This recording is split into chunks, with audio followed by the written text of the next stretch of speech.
Genesis 11. Now the whole earth had one language and the same words. And as they migrated from the east, they came upon a plain in the land of Shinar and settled there. And they said to one another, "Come, let us make bricks and burn them thoroughly." And they had brick for stone and bitumen for mortar. Then they said, "Come, let us build ourselves a city and a tower with its top in the heavens, and let us make a name for ourselves. Otherwise we shall be scattered abroad upon the face of the whole earth." The Lord came down to see the city and the tower which mortals had built. And the Lord said, "Look, they are one people, and they have all one language, and this is only the beginning of what they will do. Nothing that they propose to do will now be impossible for them. Come, let us go down and confuse their language there, so that they will not understand one another's speech." So the Lord scattered them abroad from there over the face of all the earth, and they left off building the city. Therefore it was called Babel, because there the Lord confused the language of all the earth. And from there the Lord scattered them abroad over the face of all the earth. These are the descendants of Shem. When Shem was 100 years old, he became the father of Arpachshad, 2 years after the flood. And Shem lived after the birth of Arpachshad 500 years, and had other sons and daughters. When Arpachshad had lived 35 years, he became the father of Shelah. And Arpachshad lived after the birth of Shelah 403 years, and had other sons and daughters. When Shelah had lived 30 years, he became the father of Eber.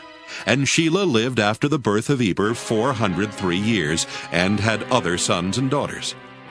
When Eber had lived 34 years, he became the father of Peleg. And Eber lived after the birth of Peleg 430 years, and had other sons and daughters. When Peleg had lived 30 years, he became the father of Reu.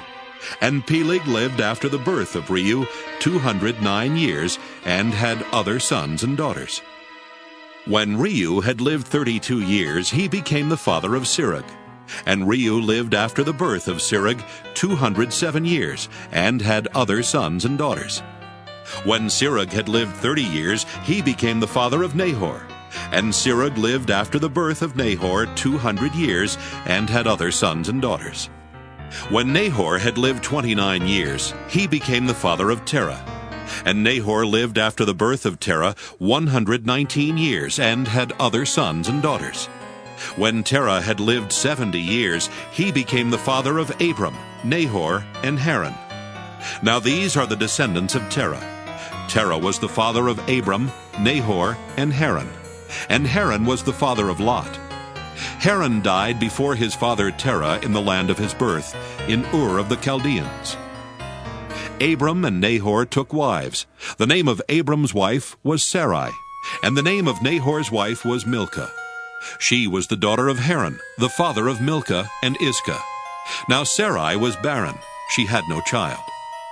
Terah took his son Abram and his grandson Lot, son of Haran, and his daughter-in-law Sarai, his son Abram's wife, and they went out together from Ur of the Chaldeans to go into the land of Canaan. But when they came to Haran, they settled there. The days of Terah were 205 years, and Terah died in Haran.